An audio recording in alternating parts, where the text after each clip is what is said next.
বৈষ্ণব মহাজন পদকর্তা মহাজনী পদাবলী লিখনের মধ্য দিয়ে একটি ভক্তি রাজ্যে শিক্ষা দিলেন। ভক্তি জ্ঞাপনে মানে প্রণাম করতে বললেন। কাকে প্রণাম করতে বললেন? ভগবানকে নয়। অনন্ত কোটি ব্রহ্মাণ্ডে যত দেবদেবী আছে তাদেরকেও করতে বললেন না। ব্রাহ্মণ বৈষ্ণব ভক্ত তাদেরকেও বললেন না। কাকে প্রণাম করতে বললেন? না কলিযুগকে প্রণাম করতে বললেন। তাহলে প্রণাম করতে বললেন, আমাকেও বললেন, আপনাকেও বললেন, মানে বক্তাকেও বলছে, শ্রোতাকেও বলছে। এখন আমরা উভয়ই, বক্তা শ্রোতা উভয়ই বিচার করব সভায় বসে। তিনি যে আমাদের শিক্ষামূলক কথা বললেন প্রণাম করুন, তিনি কি প্রণাম করেছেন? এই জায়গাটা আমাদের কিন্তু আলোচ্য বিষয়। আমি যে চুক্তিবদ্ধ বক্তা, যেখানেই যাই না কেন সভা মধ্যে যখন হরিকথা বলার অধিকার পাই, তখন হরিকথা বলতে গিয়ে শ্রোতাবর্গের সামনে দাঁড়িয়ে অনেক আদেশমূলক কথা বলি। এটা করবেন, ওটা করবেন, ওটা করবেন না, ওটা করবেন না, হ্যাঁ সেটা করবেন না, করলে অমঙ্গল হবে ইত্যাদি, ওটা করলে মঙ্গল হবে। এই যে কথাগুলো আমরা বলে থাকি, কথাগুলো শুধুই বলি, কিন্তু কথাগুলো মান্যতা কিন্তু মানুষ দেয় না। কেন দেয় না? কারণ তার কারণ কিন্তু আমি নিজেই। কি কারণ? না আমি যে বক্তা কথাগুলো বলছি, এটা করবেন না, ওটা করবেন, সেটা করবেন না, ওটা করবেন, বলি যে আমি নিজেই সেই কার্যগুলো করি না, যার জন্য মান্যতা পাই না। খুব সহজ কথা। তার মানে মানুষ আমার কথার মান্যতার অপেক্ষা করছে তখনই, কখন না যখন আমি নিজে এই আচরণটা করব, তখন মান্যতা দেবে। যখন আমি নিজে আচরণ করব না, তখন অপরকে শিক্ষামূলক কথাটা বলা উচিত নয়, এটা অপরাধ।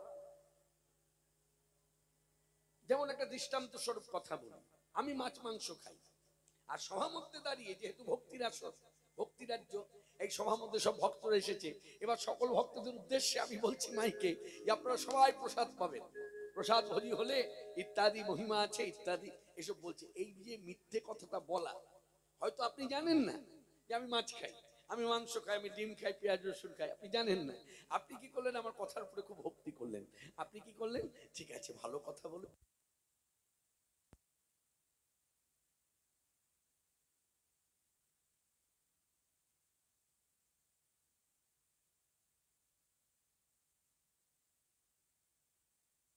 প্রসাদ ভোজি হতে হবে, তারপর অপরকে প্রসাদ ভোজি হওয়ার শিক্ষা দেওয়া যায়। নিজে যে আচরণটা আমি করতে পারবো না, অপরকে কখনো সেই শিক্ষামূলক কথা বলতে নাই, এটা ভক্তির যে একেবারে নিষেধাজ্ঞা যায়। কিন্তু এখন একটা সময় এসেছে, সবার মধ্যে দাঁড়িয়ে একটু বাহাদুরি পাওয়ার জন্য, সকলের কাছে প্রশংসা পাওয়ার জন্য কিছু কিছু কথা বলে ফেলে বক্তা। হ্যাঁ, যেমন আমিও হয়তো বলে ফেললাম, কিন্তু কথাটার মান্যতা কিন্তু পাবো না। আমাদের মনে রাখতে হবে, মাথায় রাখতে হবে, মান্যতা দিতে গেলে আগে নিজেকে আচরণটা করতে হবে। এবার আমরা মূল কথায় ফিরে আসি। বৈষ্ণব মহাজনী পদাবলিতে বললেন, মহাজন পদকর্তা প্রণমঃ কলিযুগ, মানে প্রণমঃ কলিযুগ। প্রণমঃ কথার অর্থ কি? প্রণমঃ কথার অর্থ হলো নিজে আগে কলিযুগকে প্রণাম করলেন, করে আমাকে আপনাকে বলছেন আপনারাও প্রণাম করুন। এই তখন আমাদের একটা ভক্তি জাগলো, যাক নিজে আগে আচরণটা করেছে, নিজে প্রণাম করেছে কলিযুগকে, তারপর আমাকে আপনাকে বলছে প্রণাম করতে, এবার আমরা প্রণাম করতে পারি। কিন্তু কিন্তু কেন? কিন্তুটা হলো কলিযুগের নিন্দা চর্চা মানুষ করে, আমি করি, আপনিও করেন। কখন করে? না যখন কোনো দুষ্কার্য চোখে পড়ে, নিজের চোখে দেখে, তখন নিন্দা করে, বা কোনো দুষ্কার্যের কথা লোকমাধ্যমে শুনেছে তখন করে, বা কোনো মিডিয়ার মাধ্যমে জানতে পারলো যে অমুক জায়গায় ওই রকম একটা ঘটনা দুষ্কার্য ঘটেছে, তখন চটজলদি মানুষ আমরা মন্তব্য করে থাকি, ঘোর কলিযুগ, এগুলো ঘোর কলিযুগ হবে। তার মানে কলিযুগের দোষ হয়ে গেল। তা দোষটা করলাম কি? দোষটা করলাম কিন্তু আমি। হরে কৃষ্ণ। কিছু একটা বোধহয় বাধার সৃষ্টি হয়েছে। ওই যে বলছে বাইরে বাইরে শোনা যাচ্ছে না, কিরকম একটা কথা কানে এলো। হ্যাঁ, আউটপুটটা কম আছে, একটু বাড়িয়ে দাও না, সবাই শুনুক। আমাদের মনিটরটা কমাও,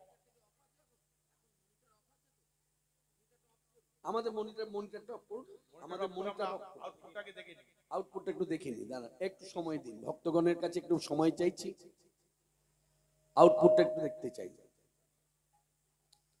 হরে কৃষ্ণ। হরে কৃষ্ণ। গেনটা একটু কমান, গেনটা হালকা, গেনটা কমিয়ে দিন। হরে কৃষ্ণ, একটু শার্প করুন। হরে কৃষ্ণ, জয় নিতাই,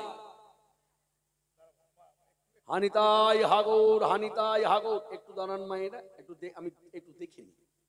হানিতাই হাগর, একটা হাউলিং হচ্ছে।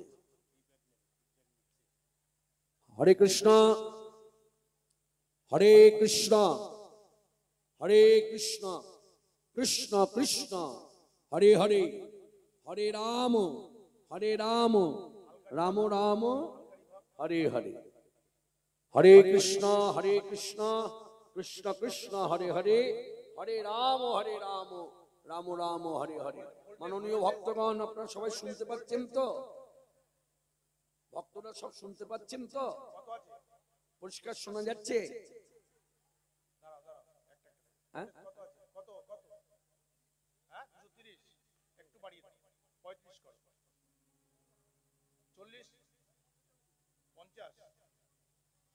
একটু বাড়িয়ে দাও, একটু বাড়িয়ে দাও। এবার মনিটরটা দাও। জয় নিতাই, জয় নিতাই, জয় নিতাই, জয় গো। মনিটর একটু কমাও, একটু কমাও মনিটরটা, একটু কমাও। 100 তো কমাও মনিটর। জয় নিতাই, দেখি বলো বলো, জয় নিতাই, জয় নিতাই, জয় নিতাই। হ্যাঁ, এইবার ঠিক আছে। জয় নিতাই, জয় জয় নিতাই, নিতাই, জয় নিতাই। হ্যাঁ, জয় নিতাই, একদম আর নাড়বে না। আর নাড়াচাড়া করুন, ঠিক আছে। শিকলের ডাইনাটা একটু বাড়াও তো, কানে শুনতে পাচ্ছি না। আচ্ছা, ছন্দপতন হয়নি, আমরা আবার পুনরায় হরিকথার মধ্যে প্রবেশ করি। প্রণমঃ কলিযুগ সর্বযুগ সার, হরিনাম সংকীর্তন যাহাতে প্রচার। তাহলে কলিযুগকে প্রণাম করতে বললেন। এখন মাল্যদান হচ্ছে, মাল্যদানটা সেরে ফেলি, তারপর আমরা আলোচনা করি। মায়েরা, এই ঘুমটা দাও, ঘুমটা দাও, মাথায় ঘুমটা দাও, মাথায় ঘুমটা দাও। এদিকে এটা রাখুন, এটা রাখুন নিচে। হ্যাঁ, রাখুন, আস্তে তাড়াতাড়ি তাড়াতাড়ি। আগে সব সব যন্ত্রতে দিয়েছো, শিকলে দিয়েছো। মালাটা ওই নিচে নিচে যে মালাগুলো আছে, ওই মালাগুলো শিখলে একটা দিন, শিখলে একটা দিন, শিখলে রাখুন। কারো গলায় পরাবেন না। গলায় আপনি একবার পরিয়েছেন মালা, আবার কবার পরাবেন? এইখানে পরিয়ে দিন, এইখানে শিখলে রাখুন। হ্যাঁ হ্যাঁ, ঠিক আছে, হবে, আস্তে আস্তে। হ্যাঁ, চন্দনের প্রলেপ দেবেন। হ্যাঁ, দেখি, আমি দেখি। মালাটা পরাবেন, কে পরাবে মালা? বাহ, কোথা থেকে জানলেন? হ্যাঁ, ঠিক ধরে, ঠিক। এই যে বৈষ্ণবীয় আচরণ, এইদিকে আসুন। সুন্দর কথা বলেছে মা। মালাটা হাত থেকে নিল, বলো ওনার হাতে, হাতে দাও, গলায় দিও না। এই হচ্ছে বৈষ্ণবীয় শিক্ষা। ঠিক একদম। মেয়েরা যদি ছেলেদের কাছে, ছেলেদের কীর্তনের সময় মাল্যদান করতে আসে, ছেলেদের গলায় মালা পরানো হবে না, ছেলেদের হাতে দেওয়া হবে। মেয়েরা মেয়েদের গলায় মালা পরাবে, ছেলেরা ছেলেদের গলায় মালা পরাবে। এই জায়গাগুলো জানবেন, যদি সঠিক হয়, জানবেন আপনার কীর্তন শোনাটা সার্থক, কীর্তন করাটাও সার্থক। এই ছোট্ট ছোট্ট জায়গাগুলো আমাদের সংশোধন হয় না। যাই হোক, খুব আনন্দের কথা। সবাই মিলে প্রেমানন্দে নিতাই গৌর হরি হরি বল। জয় জগৎবন্ধু বল, হরি হরি হরি।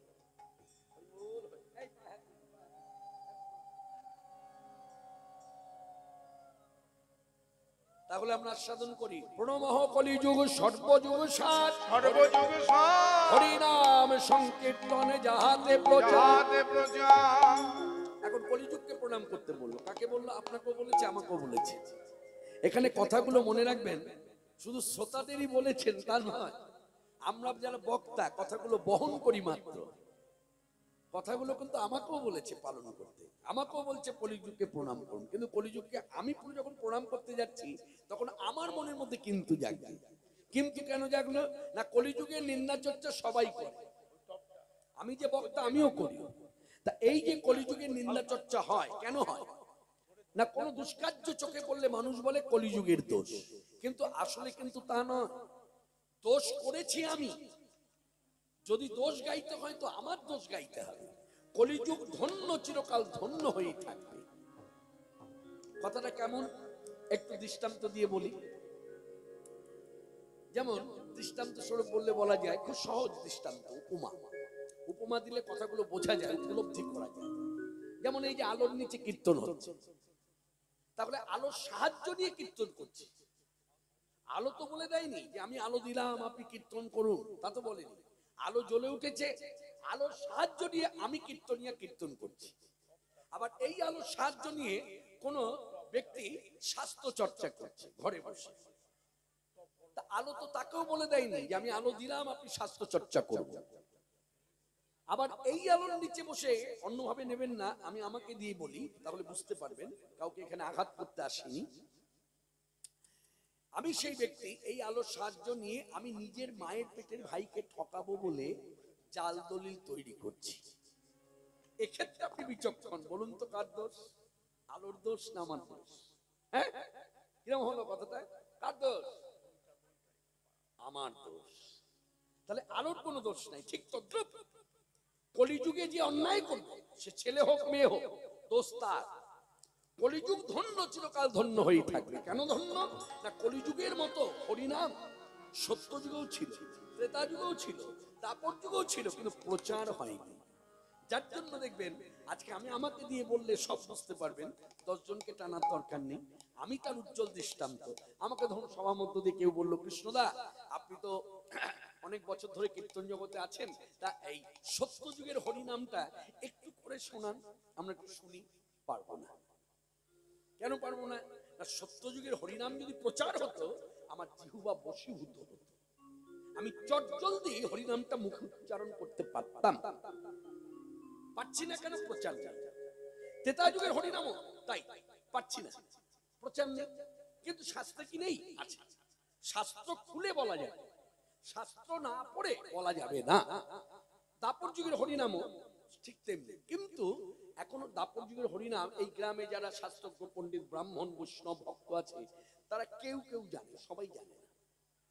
যেমন দাপর যুগের হরিনাম, দাপরে হরিনাম হতো, হরে মুরারে মধু কৈট ভারে গোপাল গোবিন্দ মুকুন্দ সৌরে, হরে মুরারে মধু কৈট ভারে গোপাল গোবিন্দ মুকুন্দ সৌরে। হরে মুরারে মধু কৈট ভারে গোপাল গোবিন্দ মুকুন্দ সৌরে। হরে মুরারে মধু কৈট ভারে গোপাল গোবিন্দ। তারপরে কথাগুলো আছে যজ্ঞেশ্বর নারায়ণ ইত্যাদি। কিন্তু কেউ যদি বলে আচ্ছা কলিযুগের হরিনাম, কলিযুগের হরিনাম যেমন আপনি বলতে জানেন তেমনি আমিও বলতে জানি। শুধু বক্তা নয়, শ্রোতা বক্তা উভয়ই, মানে আপামর জনসাধারণ। এমনকি বললে বলা যায় সব দেশের মানুষ যারা ভিন্ন ভাষায় কথা বলে, ভিন্ন রুচি, যাদের জাতীয় সঙ্গীত আলাদা, হ্যাঁ, বিদেশের লোক, বিদেশের মাটি, তারা পর্যন্ত জানে কলিযুগের হরিনাম কি। কলিযুগের হরিনাম হরে কৃষ্ণ হরে কৃষ্ণ কৃষ্ণ কৃষ্ণ হরে হরে, হরে রাম হরে রাম রাম রাম হরে হরে। হরে কৃষ্ণ হরে কৃষ্ণ কৃষ্ণ কৃষ্ণ হরে হরে, হরে রাম রাম রাম হরে হরে। এই নাম প্রচার হয়েছে, এই নাম প্রচারক এই যে নিতাই গৌর দুই ভাই, এরা প্রচার করেছে। এই নিতাই গৌর দুই ভাই, এরা দুজনেই কিন্তু ভগবত তত্ত্ব। মানে আপনি যদি মনে করেন নিতাই গৌরচাঁদের চরণে তুলসী পত্র দিচ্ছি, নিতাই চাঁদের চরণে দেওয়া যায়? দেওয়া যায়। কেন বলুন তো? তার কারণ হলো এরা দুজনেই ভগবান। যেমন একজন হলেন ব্রজের ভগবান সাক্ষাৎ বলরাম, এবে নিতাই শূন্য। আরেকজন হলেন ব্রজের সাক্ষাৎ ভগবান শ্রীকৃষ্ণ, এবে গৌর শূন্য। অর্থাৎ গোলকের ঠাকুর ছিল গোলকে, এই দুই ঠাকুর নেমে এলো ভুলকে। এবং এলো যে দেখুন আকৃতি, দেখুন মানুষের মাঝে মানুষের সাথে মানুষ হয়ে এলো। আজকে মানুষ হয়ে এসেছিল বলেই আমার মতো মানুষের কাছে পৌঁছতে পেরেছে। আজকে তারা যদি মানুষ হয়ে না আসতো, শুধুই ভগবান হয়ে আসতো, আমিও তাকে ছুতে পারতাম না, সেও আমাকে ছুতে পারতো না। কেন? ভগবত দেহটা জানবেন, জড় দেহ কখনো ভগবত সত্তার স্বরূপ যে দেহ, ভগবত সত্তা থাকলে তবে তো ভগবান।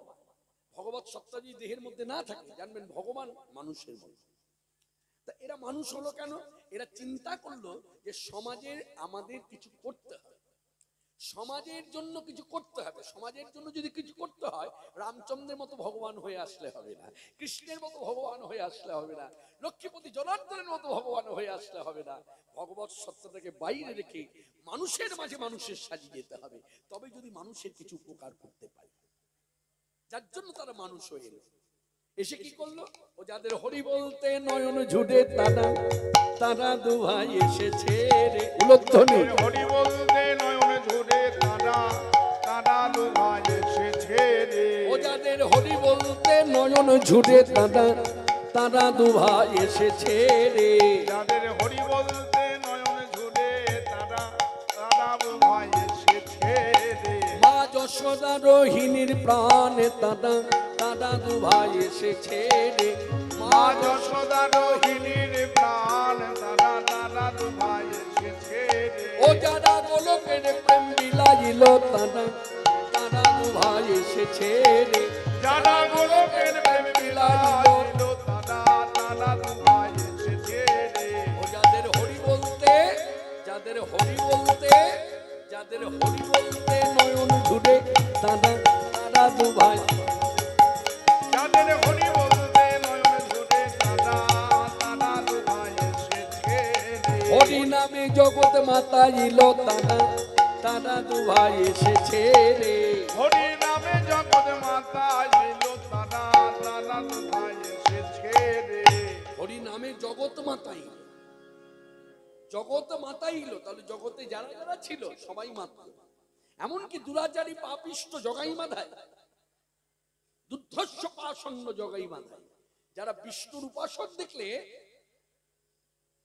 ধৈর্য রাখতে পারত না, ধরবো মারবো, এইরকম যাদের আচরণ, তারা পর্যন্ত উদ্ধার হলো হরিনামে।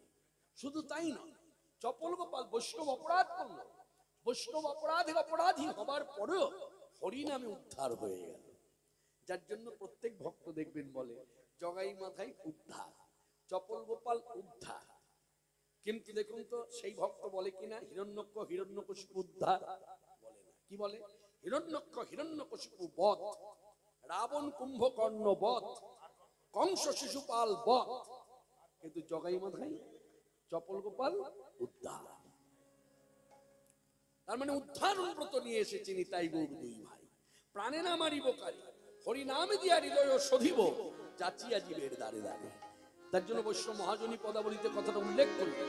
দুডমতি অতি পতি দীপাসন্ডী, দুডমতি অতি পতি দীপাসন্ডী, দুডমতি দুর্মতি অতি পতি পাষণ্ডী, দুডমতি অতি পতি দীপাসন্ডী। প্রাণে না মারিল কারে, ওরা প্রাণে না মারিল কারে। হরি নামে দিয়া হৃদয় শোধিল, যাচিয়া জীবের দ্বারে দ্বারে। এবার হরি নাম দিয়া হৃদয় শোধিল, যাচিয়া জীবের দ্বারে দ্বারে। এবার হরি নামে দিয়া হৃদয় শোধিল, যাচিয়া জীবের দ্বারে দ্বারে। এবার হরি নাম দিয়া হৃদয় শোধিল, যাচিয়া জীবের দ্বারে দ্বারে। দেখো যে যে সেধে হরি নামে বিলায়, যেতে সেধে হরি নাম বিল। আমার পরমে দয়াল নিতাই গৌ, যেতে সেধে হরি নামে বিলায়। আমার পরম দয়াল নিতাই গো, জীবের দ্বারে দ্বারে ঘুরে ঘুরে, আমার পরম দয়াল নিতাই গো। ধরল ধরল বলে, আমি এনেছি জেনেছি বলে, যেতে সেধে হরি নাম বিলায়। হরি নামে দিয়া হৃদয় শোধিল, যাচিয়া জীবের দ্বারে দ্বারে। এবার হরি নাম দিয়া হৃদয় শোধিল, যাচিয়া জীবের দ্বারে দ্বারে।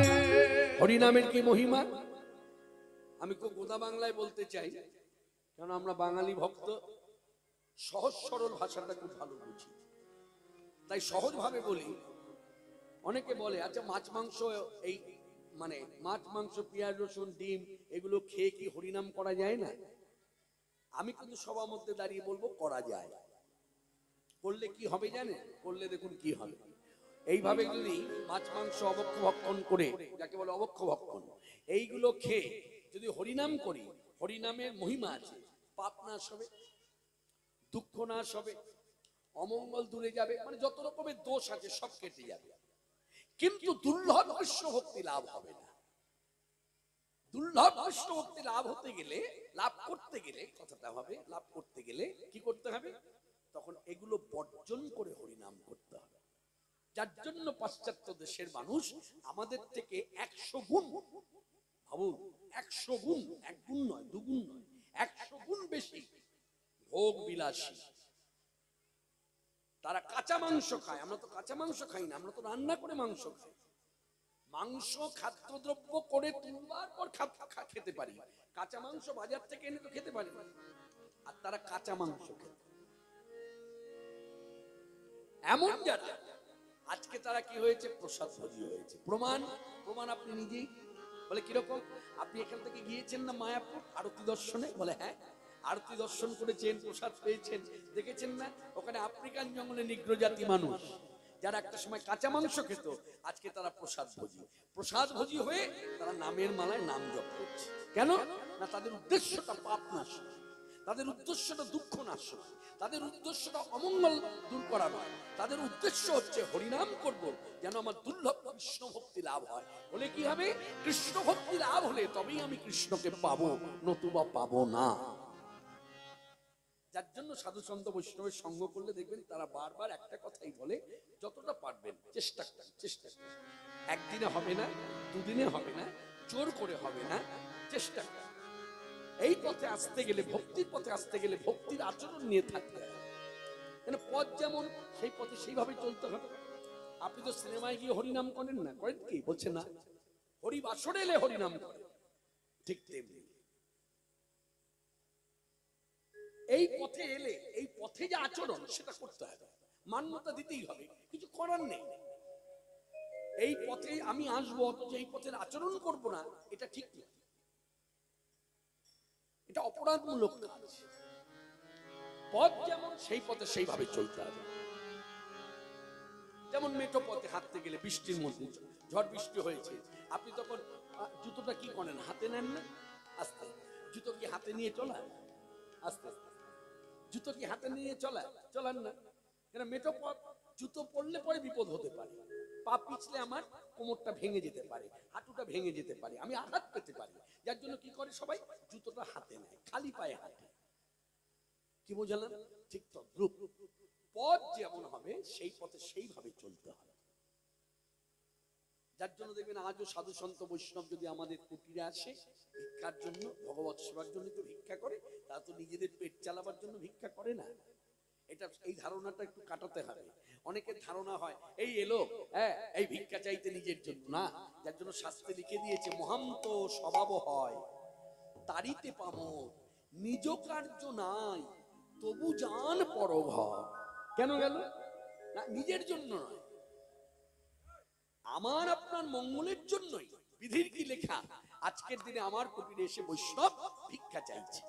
তা সাধু সন্ত বৈষ্ণবের যখন ভিক্ষা চায় তখন আমরা কি করি? প্রাণ ভরে মন থেকে ভিক্ষা দিই। দেবার পরে কি করি?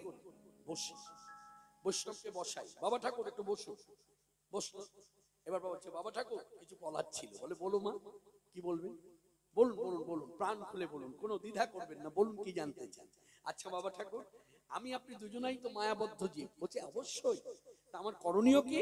তখন দেখবেন তারা হাতে তালি দিয়ে হোক, শিকল করতালে ধ্বনিত হোক, হ্যাঁ তারা হাতে তালি দিয়ে গায় পথ চলিতে আর বলিতে, হ্যাঁ পথ চলিতে আর বলিতে, পথ চলিতে আর বলিতে, পথ চলিতে আর বলিতে, তুমি গাহো গাহো কৃষ্ণ নাম, হরি নাম কৃষ্ণ নাম, গাহো গাহো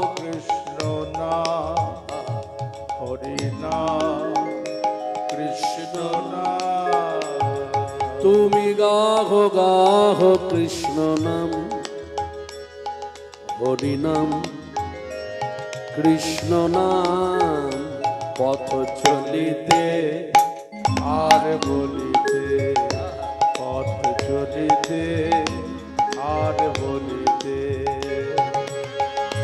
সন্মুখে আধার রাত্রি, তুমি যে পথ যাত্রী।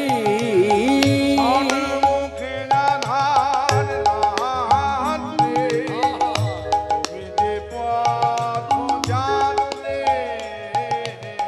সন্মুখে আধার রাত্রি, তুমি যে পথ যাত্রী। সম্মুখে আধার রাত্রি, তুমি তুমি যে পথ যাত্রী। পথ চলিতে তার নাম, কথা বলিতে কৃষ্ণ নাম। পথ চলিতে তার নাম, পথ বলিতে তার নাম। চলিতে তার নাম, কথা বলিতে কৃষ্ণ নাম। পথ চলিতে তার নাম, পথ বলিতে তার নাম। হরি নাম কৃষ্ণ নাম, পথ চলিতে আর বলিতে, পথ চলিতে আর বলিতে। প্রতি নিঃশ্বাসে দৃঢ় বিশ্বাসে, প্রতি আশ্বাসে কৃষ্ণ নাম। হরি নাম প্রতি নিঃশ্বাসে দৃঢ় বিশ্বাসে, প্রতি আশ্বাসে গাবো কৃষ্ণ নাম। প্রতি নিঃশ্বাসে দৃঢ় বিশ্বাসে, প্রতি আশ্বাসে গাহ হরি নাম। প্রতি নিঃশ্বাসে দৃঢ় বিশ্বাসে, প্রতি আশ্বাসে গাবো কৃষ্ণ নাম। তুমি গাবো গাহ তার নাম, তুমি গাবো গাহ হরি নাম। পথ চলিতে আর বলিতে, পথ চলিতে আর বলিতে। পথ ভবে আসিয়া ভাবে ভাসিয়া, প্রেমে মাতিয়া হরি নাম।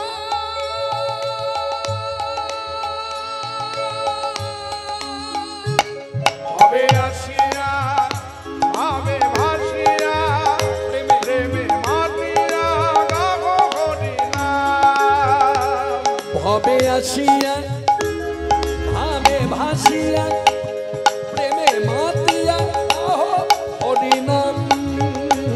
হবে আসিয়া, ভাবে ভাসিয়া, প্রেমে মাতিয়া গাবো হরি নাম। তুমি গাবো গাবো হরি নাম, তুমি গাবো গাবো কৃষ্ণ নাম। পথ চলিতে আর বলিতে, পথ চলিতে আর বলিতে। এই নাম মহামন্ত্র, আপনারা সবাই জানেন। মহামন্ত্র বলছে কেন? এর পেছনে কিন্তু কারণ আছে। শাস্ত্র পুরাণ আদি গ্রন্থে যত মন্ত্র আছে সকলকে বললো মন্ত্র। আর এই হরে কৃষ্ণ কৃষ্ণ কৃষ্ণ হরে হরে, হরে রাম রাম রাম হরে হরে বললো মহামন্ত্র। কেন? এক কথায় উত্তর। মন্ত্র মন্ত্র বলতে গেলে আপনাকে কাপড় ছাড়তে হবে, মানে বাসি কাপড়ে আপনি বলতে পারবেন না। মন্ত্র বলতে গেলে বাসি বিছানায় বসে মন্ত্র বলতে পারবেন না। মন্ত্র বলতে গেলে বাসি মুখে বলতে পারবেন না। মন্ত্র বলতে গেলে আপনি ছাদে পায়চারি করতে করতে বলতে পারবেন না। মন্ত্র বলতে গেলে আপনি মাঠে চাষ করছেন, যে কোনো কিছু চাষ করছেন, করতে করতে বলতে পারবেন না। মন্ত্র বলতে গেলে আপনাকে এক জায়গায় বসতে হবে, না হলে এক জায়গায় স্থির হয়ে দাঁড়াতে হবে, তবে মন্ত্র বলা যাবে।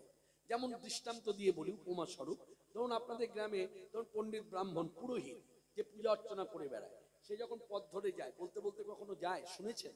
সর্বমঙ্গল মঙ্গলে শিব সর্বত্র সাধিকে স্বর্ণত্রম্বকে গৌরী নারায়ণ নমস্তে বলছে, আর হাঁটছে না। কিন্তু সেই পুরোহিত দেখুন বলতে বলতে যাচ্ছে হরে কৃষ্ণ কৃষ্ণ কৃষ্ণ হরে হরে, হরে রাম রাম রাম হরে হরে। তাহলে মহামন্ত্র পথে ঘাটে বলা যায়। মহামন্ত্র আমরা যারা মেয়ে হয়ে জন্মেছি, আমাদের 5 দিন যে রজশালায় থাকি, ঠাকুর ঘরের কাজকর্ম নিষেধ, ঠাকুর ঘরে ঢোকা নিষেধ, কিন্তু এই মহামন্ত্র জপ নিষেধ নয়। মানে এই মহামন্ত্রের দ্বারা জানবেন, এই যে গ্রামে প্রতি বছর যে হরিনাম যজ্ঞ হয়, যেদিন অধিবাস হয়, ভালো করে এই জায়গাগুলো একটু আলোচনার বিষয়, যেদিন অধিবাস হয় সেদিন কিন্তু হরিনামের উপরে সংকল্প হয়। সেদিন কিন্তু কোনো গীতার শ্লোক দিয়ে সংকল্প হয় না, সেদিন কিন্তু ভাগবতের কোনো শ্লোক দিয়ে সংকল্প হয় না, সেদিন কিন্তু পদাবলী কীর্তনের মধ্যে যে মহাজনী পদ, এই পদের দ্বারাও সংকল্প হয় না। পুরাণাদি শাস্ত্রগ্রন্থে যত মন্ত্র আছে, কোনো মন্ত্রের দ্বারা সংকল্প হয় না, সংকল্প হয় হরিনামে। কেন না, এই হরিনাম হলো কি ভুবন মঙ্গল হরিনাম, ভুবন মঙ্গল এই যে ভুবন মঙ্গল হরিনাম, ভুবন মঙ্গল হরিনাম, তাপিতের প্রাণারাম ভুবন মঙ্গল হরিনাম, তাপিতের প্রাণারাম ভুবন মঙ্গল হরিনাম, এই যে তাপিতের প্রাণারাম ভক্ত ধ্রুবের বিলাল ধাম, তাপিতের প্রাণারাম ভক্ত ধ্রুবের বিলাল ধাম, তাপিতের প্রাণারাম ভুবন মঙ্গল হরিনাম। এই নাম হচ্ছে ভুবন মঙ্গল হরিনাম।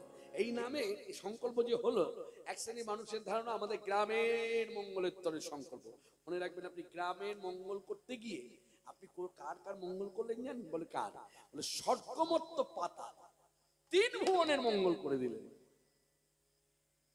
যার জন্য এখানে বসে যারা আছেন প্রত্যেকে কথার মান্যতা দেবেন। এই কথা আমার বানানো নয়, শাস্ত্রের কথা। এই কলিযুগটা হচ্ছে হরিনামের যুগ।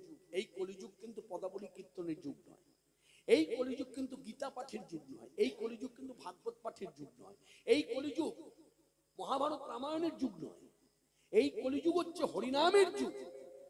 এই হরিনামের যুগে যে হরিনাম করবে সে ভবসিন্ধু পার হতে পারবে, যে হরিনাম করবে না, হরিনাম শুনবে না, সে ভবসিন্ধু পার হতে পারবে না। যার জন্য দেখবেন শাস্ত্রজ্ঞ পণ্ডিত বৈষ্ণব ব্রাহ্মণ, হ্যাঁ, ধরুন গীতা পাঠ করে, দেখবেন কুটিরে গিয়ে সে হরিনাম জপ করছে, এখানে বসে গীতা পাঠ করছে, গীতার শ্লোকের তাৎপর্য বিশ্লেষণ করছে, মানুষকে বোঝাচ্ছে। আবার সেই ব্যক্তি যখন কুটিরে বসে ভজন করছে, তখন হরিনাম জপ করছে, তখন কিন্তু গীতার শ্লোক জপ করছে না। কেন? যুগটা হরিনামের যুগ। এই যুগটা এক কথা আমি বলে দিই, আপনারা কে কিভাবে নেবেন কথাটা আমি জানি না, তবু আমি বক্তা হয়ে যখন অধিকার পেয়েছি বলার, তবে অপ্রাসঙ্গিক আলোচনা করব না। কীর্তন তো অপ্রাসঙ্গিক কথা দিয়ে হয় না, প্রাসঙ্গিক আলোচনা। সবাই মনে রাখবেন, এই যুগটা হচ্ছে এক কথা সাংঘাতিক যুগ। সাংঘাতিক ভাষাটা একবার অন্তর দিয়ে অনুভব করব, যে কি কারণে সাংঘাতিক বলা হয়। আমরা অনেক সময় অনেক ঘটনা শুনি না, সব ঘটনাকে সাংঘাতিক ঘটনা বলি।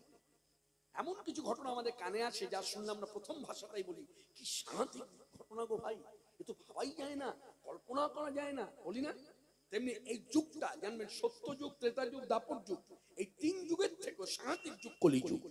কেন সাংঘাতিক বলা হলো? এক কথায় উত্তর, এই যুগ হলো জনিগত মন। ভাষাটা নিয়ে একটু অনুভব করুন, জনিগত মন। আমি পূজা পাঠে বসেছি, মনটা কিন্তু পূজা পাঠে নাই, জনিতে। আমি যজ্ঞে বসেছি, আহুতি দিচ্ছি, মনটা কিন্তু আহুতিতে নেই, হাত আহুতিতে। এই যাচ্ছে, এই যে দিলাম ঢেলে, মনটা জনিতে। কেন? এটা যুগের ধারা। যার জন্য নিতাই গৌর 2 ভাই এরা সলা পরামর্শ করে আমার আপনার কথা চিন্তা করে তারা দেখলেন যে এই জীবের কি গতি হবে, এদের তো পূজা পাঠ হবে না, এদের তো ধ্যান হবে না, যুগটা তো জনিগত মন। অতএব এই যুগে কিছু করুক চাই না করুক, ঠাকুর ঘরে গিয়ে জপ ধ্যান হোক চাই না হোক, যজ্ঞাদি কর্ম হোক চাই না হোক, হরিনাম করুক। যারা করতে পারবে না তারা প্রাণ ভরে শ্রবণ করুক, অর্থাৎ শ্রবণেও মঙ্গল। যার জন্য দেখবেন অনেক ব্যক্তি হরিনাম করে না, কিন্তু হরিনাম যখন হয় কান পেতে শোনে, মন দিয়ে শোনে। আরেকটা কথা আমার বলার আছে, অনেকের ধারণা যে হরিনাম বোধহয় সুরেই করতে হয়, না, হরিনাম কোনো সঙ্গীত নয়। হরিনাম আপনি যদি মনে করেন বেসুরো বলবেন, বলতে পারেন। হরিনাম যদি মনে করেন আপনি বেতালে গাইবেন, গাইতে পারেন। আপনার ওই গান শুনে কেউ যদি বলে, ও দাদা আপনি এই বেতালে হরিনাম করছেন কেন, অপরাধ কিন্তু তার, আপনার নয়। আপনি যেটা করছেন ঠিকই করছেন। হরিনাম বেসুরো করা যায়, বেতালও করা যায়, কিন্তু সেই হরিনামের নিন্দা চর্চা যে করবে তার অপরাধ স্পর্শ করবে, দোষ স্পর্শ করবে, সে হরিনাম অপরাধে যুক্ত হবে। অতএব হরিনাম যেখানে যে মতো অবস্থার মধ্যে আমরা অবস্থান করব, যে কোনো অবস্থাতে থেকেই হরিনাম করা যায়। যার জন্য এই নামকে বলা হয়েছে মহামন্ত্র নাম। এই নামের দ্বারা জানবেন, বিয়ে দিতে এসে পুরোহিত হয়তো কারণ মনুষ্য দেহ, হ্যাঁ আমার আপনার মতো রক্ত মাংসে গড়া শরীর, মন্ত্রাদি জানে, পুঁথিও এনেছে, কিন্তু মন্ত্র বিস্মরণ। হরিনামের দ্বারা বিবাহ কার্য সম্পন্ন হবে এবং শাস্ত্রসম্মত। কোন শাস্ত্রজ্ঞ পণ্ডিত বলতে পারবে না এটা কেমন হলো, আপনি বিবাহের মন্ত্র পড়লেন না, শুধু হরিনাম দিয়ে বিবাহ কার্য সম্পন্ন করলেন। এটাই ধারা। যুগটা কলিযুগ, এই যুগে আপনি শ্রাদ্ধ তর্পণ করুন হরিনাম।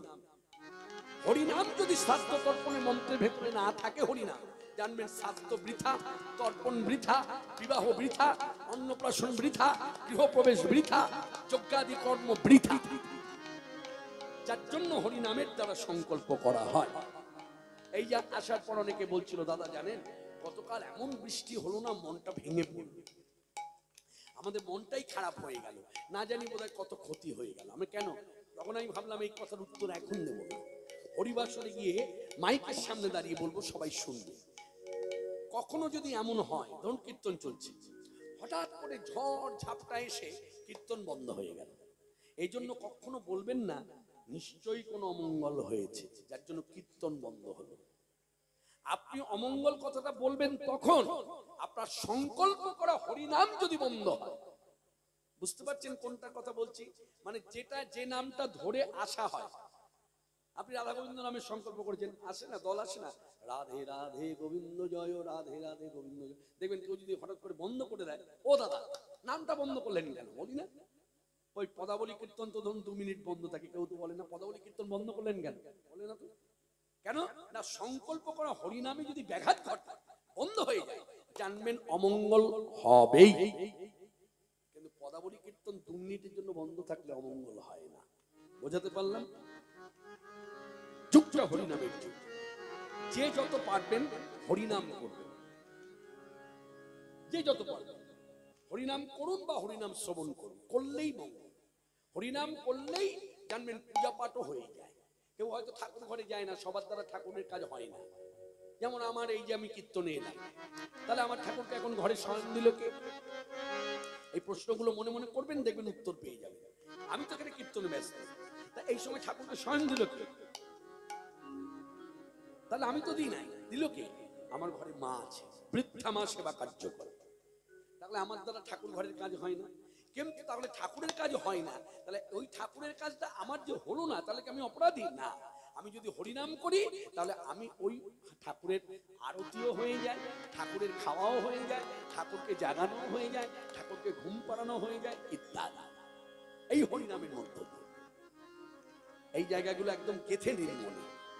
অর্থাৎ যা কিছু করুন না কেন, কলিযুগে হরিনাম সত্য, হরিনাম সত্য, হরিনাম সত্য। হরের নাম কলৌ উলধ্বনি, হরের নাম কলৌ কলৌ নাস্তেব নাস্তেব নাস্তেব গতিরন্নথা, কলৌ নাস্তেব নাস্তেব নাস্তেব গতিরন্নথা। সত্যে ধ্যান ত্রেতায় যজ্ঞ, তাপরেতে অর্চন, সত্যে ধ্যান ত্রেতায় যজ্ঞ, তাপরেতে অর্চন। এই কলি যুগে সার হলো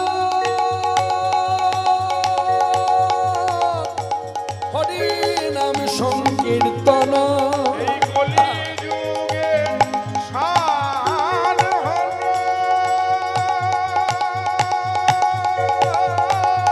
হরি নাম সংকীর্তন।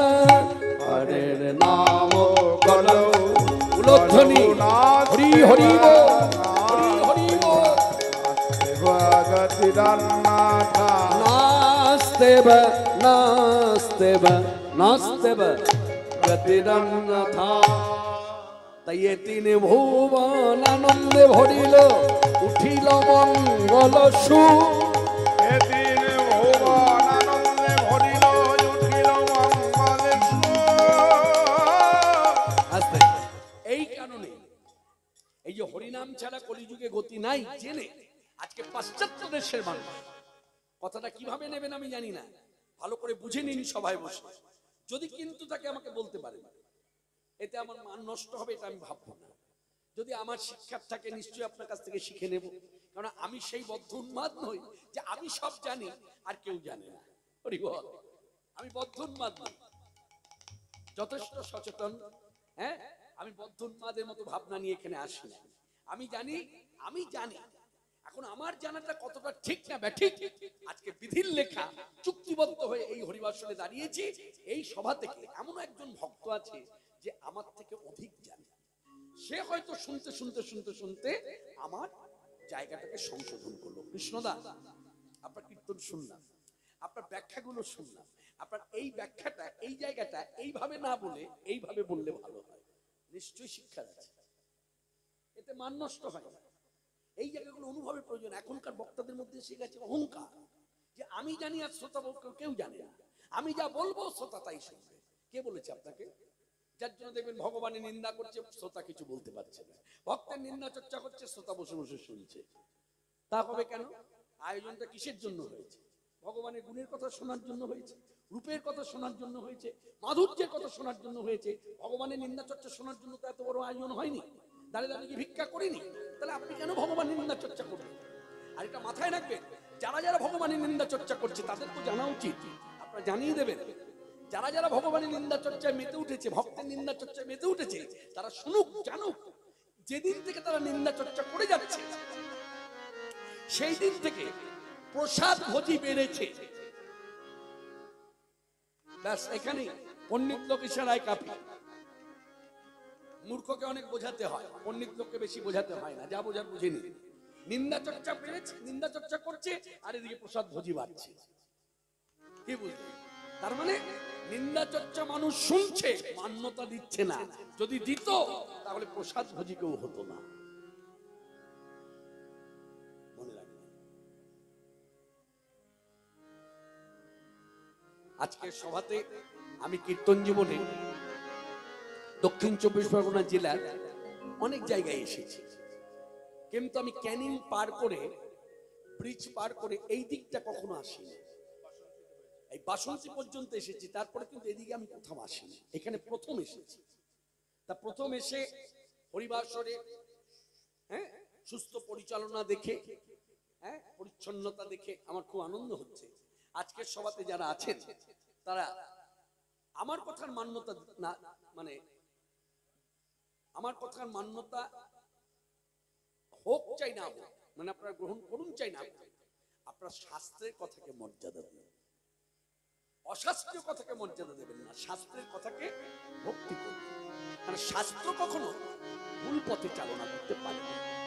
আমি পারি, আমি যদি একটা মন গড়া কথা বলি, সেই মন গড়া কথায় আপনার ক্ষতি হতে পারে। কিন্তু আমি যদি শাস্ত্রের কথা বলি, শাস্ত্রের কথা বহন করে বেড়াই, তাহলে শাস্ত্র, আমি বলছি তো, তাহলে শাস্ত্র কখনো আপনাকে ভুল পথে নিয়ে যেতে পারে না। এগুলো শাস্ত্রীয় বার্তা। কলিযুগে বক্তাকে হরিনাম করতে হবে, তবে তার কীর্তন করা সার্থক, না হলে নিছক নাটক। আর শ্রোতাকেও পদাবলী কীর্তন শুনছে, শুনুক, তাকে হরিনাম জপ করতে হবে। যেভাবে হোক, করগুণে হোক, মালায় হোক, হাতে তালি দিয়ে হোক, দলবল নিয়ে হোক, হরিনাম তাকে করতে হবে। তা 3 ভুবন আজকে হরিনাম মেতেছে, স্বর্গমত্ত পারবা। এ তো গেল তত্ত্ব। তত্ত্বে বিশ্বাসী কারা? যারা ভক্তি রসে ডুবে গেছে, যাদের ভক্তির পথে অন্ধের মতো বিশ্বাস, তারা মানে তত্ত্ব। যারা 3টি কথাকে মান্যতা দিয়েছে ভক্তির পথে। 3টি কথা কি?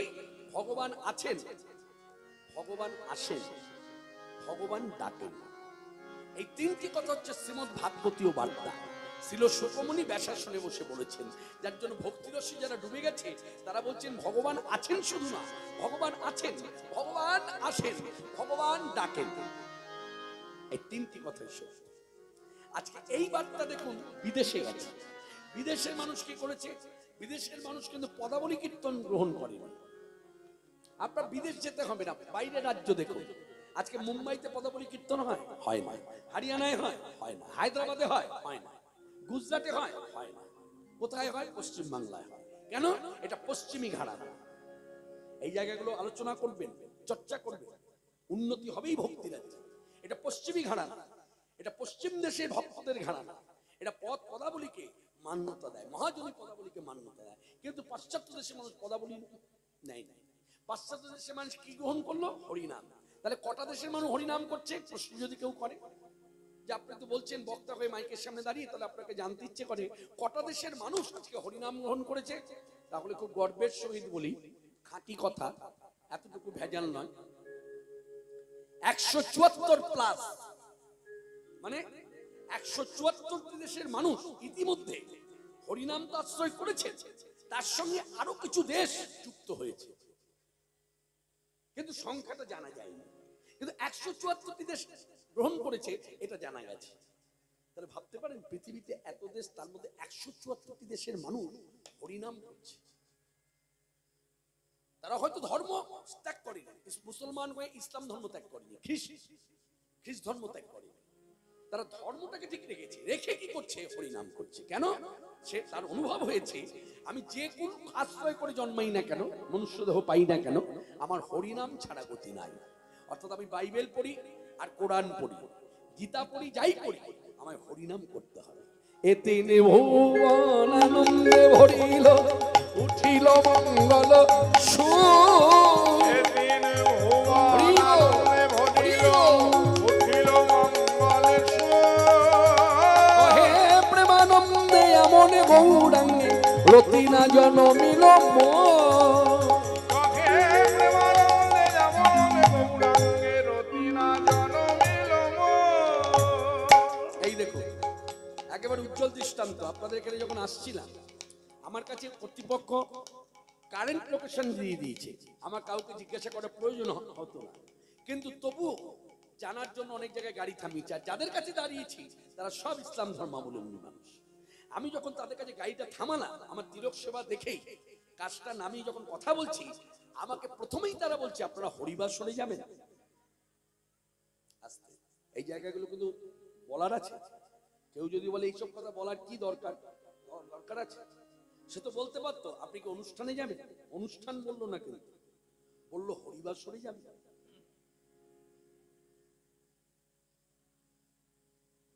আপনি কোনো মুসলমানকে দেখে জিজ্ঞাসা করেন যে আপনি কি কোরআন পড়ে এলেন, আপনি মসজিদে যাচ্ছেন, বলেন? নিজের জায়গাটা ভাবুন, বলেন না। কিন্তু তারা আমাদেরকে দেখে, আমরা অচেনা লোক, তারা বলছে হরিবাসরে যাচ্ছে, হরিনাম ওই দিকে হচ্ছে। এটা মহাপ্রভুর অবদান। এরা তো সামান্য মুসলমান, এদের যে মাথা, সেই মাথা নিচু করে দিয়েছে। বলে কে? মাথা হলো বাংলার নবাব হুসেন শাহ। এই বাংলার অধিপতি ছিলেন, টানা 30 বছর একভাবে রাজত্ব করেছে। যে আপনি তো লেখাপড়া করেছেন, ইতিহাস পড়েছেন, সেই ইতিহাসের পাতায় নবাব হুসেন শাহর কথা পাননি সেইভাবে। বৈষ্ণব ইতিহাস পড়তে হয়। এই জন্য এই ইতিহাস পড়লে আপনি জানতে পারবেন বাংলার নবাব এই বাংলায় রাজত্ব করেছে 30 বছর। তখন শুধু বাংলা ছিল না, বাংলার সঙ্গে আরো দুটো রাজ্য জড়িত ছিল, একটি হলো বিহার আর একটি হলো উড়িষ্যা। এই তিন মিলিয়ে হলো বাংলা। তার অধিপতি ছিল হুসেন শাহ। আপনি জানেন সেই হুসেন শাহ আমাদের এই ঠাকুরের সেবা কার্যে যেন কোনো ব্যাঘাত না ঘটে, তার জন্য তিনি অনেক জমি নিজে থেকে ভক্তি থেকে লিখে দিয়েছে, নিজে থেকে লিখে দিয়েছে, অনেক দিঘি লিখে দিয়েছে। তার বলে কোথায় আপনি জেনে নিন, যদি জানার থাকে মিলিয়ে নিন বক্তা ঠিক বলছে কিনা। যাদের জানা নাই তারা মন দিয়ে শুনুন। বর্ধমান জেলা, পশ্চিম নয় পূর্ব বর্ধমান, শ্রীখণ্ড বলে একটি গ্রাম আছে। আর শ্রীখণ্ডের ঠাকুর হচ্ছে গোপীনাথ। কোন গোপীনাথ? যার হাতে অর্ধনার। এই গোপীনাথের অনেক জমি, অনেক দিঘি। আপনি যেদিকে তাকাবেন বড় বড় দিঘি যদি পড়ে, কাউকে দেখে জিজ্ঞাসা করুন এই দিঘিগুলো কার? দেখবেন বলবে গোপীনাথের। একের পর এক জমি ধান ক্ষেত, যদি জিজ্ঞাসা করেন এই কার, এত জমি কার, বলছে গোপীনাথের। কে দিল? কে দিল? হুসেন শাহ লিখে দিয়েছে। লিখে দিয়েছে, বলে দিয়েছে আমার গোপীনাথের সেবায় যেন কোনো ব্যাঘাত না ঘটে। মনে রাখবেন, মাথায় রাখবেন, এই হুসেন শাহ মহাপ্রভুর সঙ্গে যখন লোকজন ধেয়ে যাচ্ছে, রুশ সনাতনকে তাকে তিনি জিজ্ঞাসা করছেন, প্রধানমন্ত্রী এবং অর্থমন্ত্রী চাকরি দিয়েছিল, কর্ম করছিল তাদের বাড়িতে, তাদেরকে জিজ্ঞাসা করছে এরা কারা, এত লোক ধেয়ে যায়, এ কে, কে সেই সন্ন্যাসী? বলছে ইনি হলেন ভগবান চৈতন্য দেব। বলছে ভগবান, তার পেছনে এত লোক ছুটছে, তোমরা যে আমার বাড়িতে কাজ করো, মাসিক বেতনে কাজ করো, আর এই যে পেছনে যারা ছুটছে তাদেরকে তো ইনি মাসিক বেতন দিচ্ছে না, তবু মানুষ ধেয়ে যাচ্ছে। এই হুসেন শাহ মনটা গলে গেল। হুসেন শাহ আকৃষ্ট হলো, আকবর আকৃষ্ট হলো, যার জন্য এই মুসলমানরা এখন শ্রদ্ধা ভক্তি করে বলে হরিবাসরে যাচ্ছে। কারণ বীজ তো রোপণ হয়ে গেছে, শাখা প্রশাখা কোন দিকে যাবে? পারবে না বলতে যে অনুষ্ঠানে যাচ্ছে, হবে না। এদের মাথাটা নুইয়ে দিয়েছে আকবর। আকবর যে নুইয়ে দিয়েছে তার লিখিত প্রমাণ দিয়েছে, একেবারে লিখে দিয়েছে জিউ জিউ মেরে মাংচেরা গোড়া। গোড়া কে? গোড়া মানে গৌর সুন্দর। কাদের? বাঙালিদের বংশের ঠাকুর। আমার আপনার বংশের ঠাকুর গৌর সুন্দর, নিতাই সুন্দর। তা আকবর লিখছে জিউ জিউ মেরে মাংচেরা গোড়া, ওই গৌরাঙ্গ আমার মন চুরি করেছে। বলছে এইরকম প্রভু আমি দেখি নাই, যিনি নিজের যে জগতে না চাই, যিনি নিজে কেঁদে জগতে কাতা, ওই ছোন বহু যাও বলিহারি, ওই প্রভুর আপনারা তারিফ করুন, বলিহারি দিন। শাহ আকবর মানে সম্রাট আকবর, তেরে প্রেম অভিকার, এ তিন ভুবন